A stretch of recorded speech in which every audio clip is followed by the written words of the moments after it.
What's going on, guys? Welcome back to the PT Coffee Cast, brought to you by The Movement. My name is Dalton, and alongside me today is my beautifully bearded friend, William. William, how are we doing today? I'm doing good, I feel like we have the right amount of distance between us. Last time I felt like it was a little intense, but I feel a little bit better, a little more comfortable. Yeah, we were extremely intimate last time we Yeah. recorded in this spot, and now I feel about right. Yeah. Your knee's not touching my knee yet, so that's good. Exactly. Like last time we had like kneecap to kneecap, like a little patella to patella action going on. Patella to patella. Facts. Guys, thanks so much for tuning in. We're super excited to dive into another episode. But before we do that, got a couple things to cover. One, our mentorship applications are out and live. So if you guys are watching this, you can apply through the link in our bio on Instagram or through the show notes. If the application's still there, we are going to be taking people. So hopefully we can get that full first cohort filled up, and then if you still are interested in joining, you can get onto the wait list for future cohorts. But we're super stoked about finally getting that out, getting people onboarded, doing some calls with potential mentees. It's been super exciting for us to get that out. So check that out if you're interested. If you want to learn a little bit more about the mentorship, you can check out episode 199 where we cover what the mentorship is all about. If you aren't subscribed to the podcast, make sure you subscribe on your podcast platform. And if you aren't watching us on YouTube, you can. If you want to see our faces and how close we like to sit to each other, you can subscribe to our YouTube channel and watch the full video episodes there. And don't forget to follow us on Instagram at PT CoffeeCast. I think that covered as a cover. Wow. I think that covers it all. There we go. Yeah, it's been an early morning for you, man. Yeah, earlier than normal for sure. We got a little brainstorming sesh, which is good. We don't always get that opportunity, but I think we're going to try to do it a little more. Yeah, I don't tend to see Will's face at 7:30 a.m. So today was one of those days which kind of threw me off a little bit. I'm not used to you that early. Yeah, you saw me with pre-coffee too. It's just dangerous. It is dangerous. Now you got one. This is your second one. I'm good now. I'm in a good place. Yeah, you seem much better. Yeah. Do I? Well, that's good. Yeah, I think we should get into the episode though. Let's do it. So today, what we want to talk about is some of our favorite questions to ask clients. Will and I were walking back from our brainstorming session thinking about what we wanted to talk on the podcast about, and he brought up this wonderful idea, and I thought, that is a great idea. We should do that. So here we are. That's exactly what went down. So, yeah, I'm pumped. I'm pumped about this because I think there's like a little superpower in the way that you ask questions and what questions you ask. I definitely think there is a superpower. I definitely think there's a skill to it. I definitely think it's something that I'm continuing to learn more and more about, and how to best position questions and when to ask them, and being more strategic with those things. I think those are all skills you can build. And I've learned a lot of that from our guy Nick Hanna. Shout out to him. But today is all about some of the questions we like to ask. So do you want to kick it off, or do you want me to kick it off? That's the real question. I want to kick it off. Okay. I'm ready to go. All right. Well, let's hear one of your favorite questions that you like to ask clients. All right. And I'm going to lead you in with a drum roll. Let's do it. Okay. Here we go.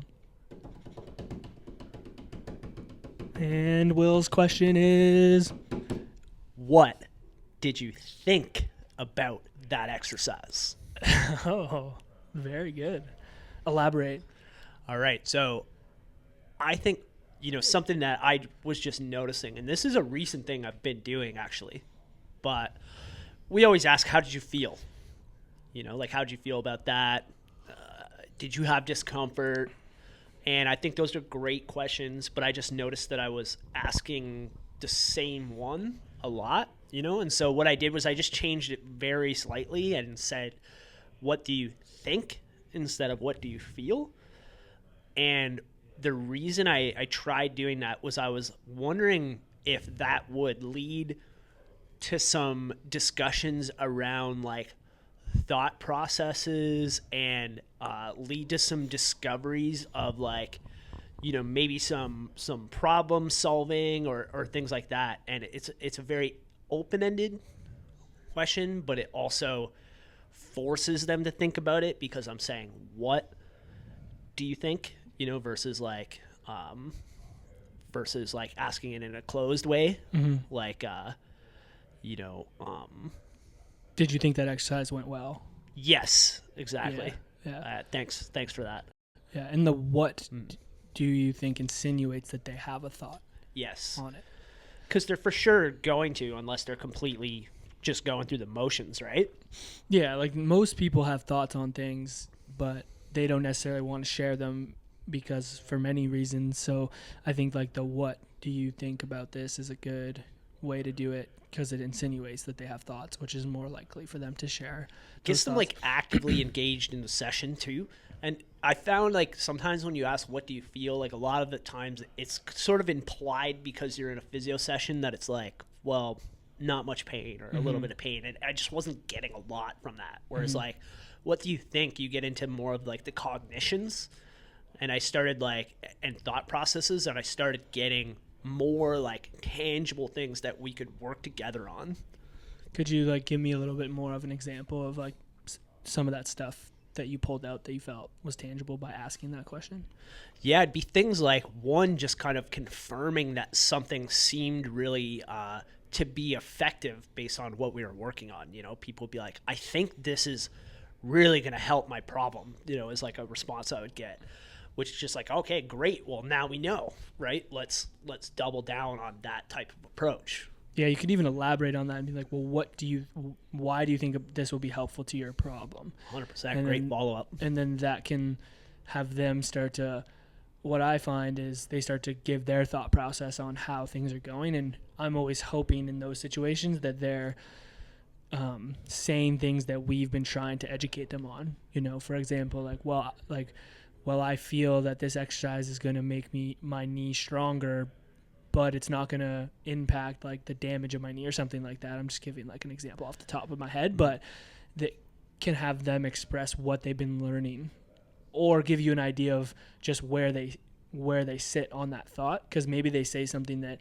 doesn't necessarily align with like what you try to educate them on, but you just get an understanding of how they're viewing the situation, which I think is valuable. 100%. And it also can lead to like a discovery of like, I think this is a good exercise. I'm unsure about how it fits into my goal. You know, and like, even if you explained it before, like this is complicated stuff for people. They don't understand what we do, you know? So like that prompts like, okay, well, instead of just moving on to the other exercise, like we need to clarify, right, why this is relevant to their goal. Yeah, it can also bring up any fear around, like, I've had people where, they go, I see how this exercise could be helpful, but I'm very worried that it's going to lead to my back flaring up more or being hurt more because of X. And then that, again, just gives you more info on how you might address that. It opens up conversation to talk about more about why they feel that they're fearful of that, or what makes them think that it's going to make them worse, which just gives you more information on how you can manage that situation, which I feel is better to take the time to do that than rush on to another exercise. It's almost like these thoughts represent like barriers and resistance, you know, to like having success. And by asking those questions and identifying what those thoughts are, you're sort of just slowly peeling away that resistance, and you're leading to a more likely chance of that being successful and for them to be on board. Have you ever gotten a response where you're like, well, what do you think about that exercise? And they're just like, it was good. Totally. Yeah. 100%. Some people just aren't that engaged, and, you know, sometimes I'll ask about that, you know, sometimes I just leave it alone. I think you gotta, that's part of the art, you know? I feel if I have developed a decent enough relationship, like if it's not the first time, that maybe it's not the initial assessment, but it's like a couple times we've seen each other and they'll give me that response, I might dig a little bit more and be like, well, what did you think was good about it? You know, and try to get a little bit more. But sometimes people don't have an actual answer, or they don't want to share, and that's cool. Yeah, at least you kind of know where they're at. Yeah. Or maybe they just think it's good. They're like, this is good. Yeah. I'm cool with it. And like, thing about these questions is like, what works really well for some people might not for others. So Yeah. like, it's not a be all end all, but it's a way you can try to get some good discussion going that's valuable for what you're trying to build. But you know, you might have to try different questions. That's why there's more than one Mm-hmm. Totally. option, Yeah. right? Yeah. It is. Which, you know, maybe we should find out what you've got in the tank. I have something. Want me to lead you in? You can lead me in, but it's going to be underwhelming because it's a classic Dalton. It's a long-winded, like, question. Oh, man. Not long-winded, but there's some setup to it. Well, But you can lead me in. Lead Are me you in. sure? Yeah, lead me in. Go you ahead. didn't really hype that up Sorry, very much. just lead me in, and then I'll lay it out. Okay, let's do it. Ready?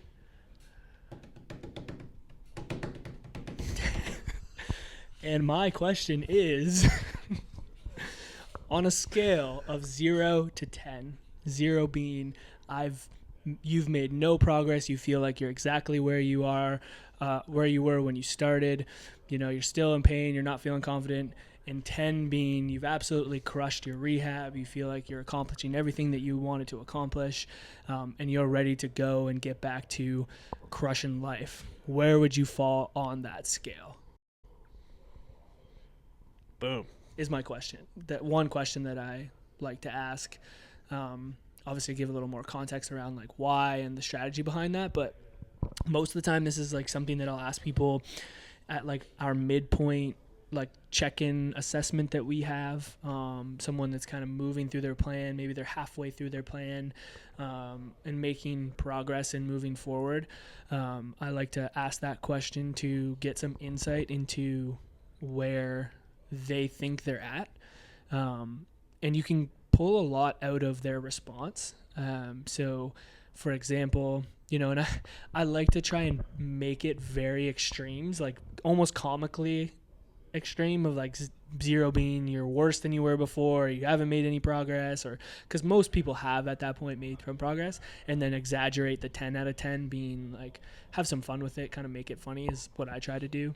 And then oftentimes people will they're going to give how they feel. So, you know, most of the time I'll get like a 7 or an 8, but sometimes I'll get like a 4 or a 5. It obviously depends on where they're at.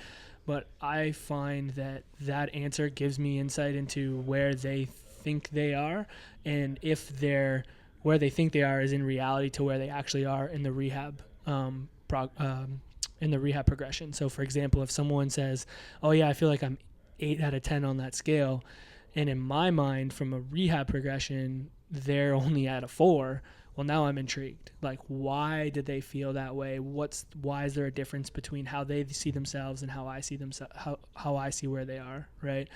Or vice versa can happen. They can be like, I feel like I'm a 4 out of 10, and in my mind, based off what they've told me and where they're going from a rehab standpoint, I feel like they're more of an 8 out of 10.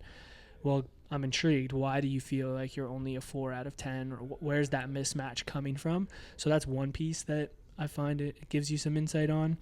The other thing I like to ask as a question off of that is if someone says, yeah, I'm 8 out of 10, and I agree with that, like I feel like that's an accurate representation based off of my understanding of the rehab, I will then like to ask, that's great, I totally agree with that. I think you've done X, Y, and Z that's led you to be to that point in the rehab process. Now let me ask you this. What would make you get to that 10 out of 10? And I like to say, what would you like to experience or what would you like to feel in order to be at that 10 out of 10? Which those are intentional words. Like, what do they want to experience and feel? Because most people, like, that's what you're really looking for. You're looking for how do you experience things and how are you feeling while you're doing them versus, like, what, what would make you be 10 out of 10 type thing is kind of how I try to position it. And that just gives me insight into what else they think they need to work on. So for example, they might be like, yeah, I think, in order for me to, get that 10 out of 10 kind of experience or feeling, like I need to be able to run my 5K at a 4:30 kilometer pace, and I'm just not there yet. Or I need to feel more confident going into work to package these boxes, and I'm just not feeling like I'm there. That gives me an idea of, okay, here's what we need to work on, right, to help them get to their goals. And also it gives me information to use to help them realize that, hey, we need to continue to work, or we may need to extend our time together, and use actual problems that they still have and how I can position myself as the solution to help them get to solve that problem. And it can be a good way to continue to get buy-in, because it's based off of exactly what they're saying versus you telling them what you think they need. Yeah, and I think one thing you touched on there, kind of at beginning and then a little bit to the end there, was the idea of like alignment, because I think that's one thing that leads to fall off and like just not maybe a great outcome, is like gradually as you go through the process, that alignment getting a little more mismatched, because you maybe aren't coming back to like what that original plan was, and it's sort of just there's distance between you and that person. So I think what that question allows you to do is explore, are we still aligned, and if not, how can we get back to having alignment? Mm-hmm. And if we are aligned, where else do we need to go to get there, right? Yeah, what's the next stage here? Mm-hmm. To get there. Yeah, and I think we always talk about how we're constantly trying to pull that out of clients in every session, right? You're always trying to manage expectations, but sometimes it can be hard when you have some goals that you need to accomplish for that session. You and your client get into a flow and you guys are vibing off each other, and that kind of gets lost. Maybe this client's having a really tough time and it's just not a good time to ask them those questions during those sessions. What I like about that question and the way that you deliver the question and the environment you deliver it in gives them the opportunity to really think about it and reflect on it. So I won't do it in the gym space. I won't do it in between an exercise. I'll do it strategically, like in the room, in a quiet space, usually at the start of the session, just to like set the tone for it and get a sense. And I'll deliver it that way because I feel like that just gives them the space to think about it, reflect on it. It's private because it might pull out something that's a little bit deeper, or they're a little bit more uncomfortable with sharing potentially. So I think the environment in which you ask the question as well and how you position it can also impact the response that you get. The other thing I thought that was really interesting, which I think we should dive into a bit more, is that circumstance where you don't think they're as far along as they think they are, because like often I think that's where they might not realize what you can help them with at that stage of the game. Mm-hmm. Yeah, I guess weird might be the right word. It's an interesting situation to be in, because it's our job to always make sure we're setting people's expectations appropriately. And if that expectation is not in the same spot and think they're way ahead of the game than they are, you're right. They're thinking like, oh, maybe I don't need as much help. But in your mind, clinically, you're thinking, well, yes, actually they do need this help to get them to where they want to go, just based off our knowledge of how these things progress and where they actually want to get to. And so why I like that question is it just lets me know where they're at. So I might not align that expectation right there in the moment, but I have an idea in my head like, okay, now I need to figure out how can I best communicate and best show this client that they're actually not where they think they are and that they need a little bit more, which then becomes a whole nother game. I think in that moment, if that's the case, I'll start questioning them a little bit more as to why they feel like they are where they are and what has indicated them to get to making the successes that they view let me rephrase that. Like like what makes them feel like they've made that much success, like what's indicating that to them. And then if there's things that I can use objectively to indicate that maybe that's not necessarily the case. And that's where the art of how you deliver that becomes a little bit more tricky sometimes. It's cool to see, you know, like that's why I sometimes say like questions are like superpowers, right? Because we just introduced 2 questions and there's so much in just those 2 questions. Mm-hmm. You know? Yeah, which is why, you know, we really talk about this with like our team here, and why we talk about it in like the in-person mentorships we do, and why we talk about it in our mentorship program, is that we want people to really think about how they can use these questions to pull the most information out of it, and that conversation that comes out of that discussion, which might end up being 15 minutes of your time, which if you have a 30-minute session, that's half of your time, that is valuable. And that is probably way more valuable than giving them 3 new exercises because you feel like you need to give them more exercise. And so trying to reframe people's mind around that, and that there's value in that as clinicians, and we need to feel confident that that is of value. Yeah, that's why I think Nick's Communicate course is so awesome. It's just like this is such a skill that you use all the time. You know, like we should practice and think about these things and like how they can, you know, how they can influence your outcomes too. Yeah, and the key word is practicing them. You know, I've messed up those questions so many times, and I'll still do it and feel like I deliver it good, and the response I get from the client is like crickets, and you're like, well, shit, well, that bombed. Yeah. But like the only way you get better at delivering it in the environment that you deliver it, and the strategy that you use to deliver it, is by practicing it and messing up. But the power that can come of a good, well-timed, strategic question can actually be a game changer for the outcome of the client. 100%. Should we wrap there? Yeah. Let's wrap there.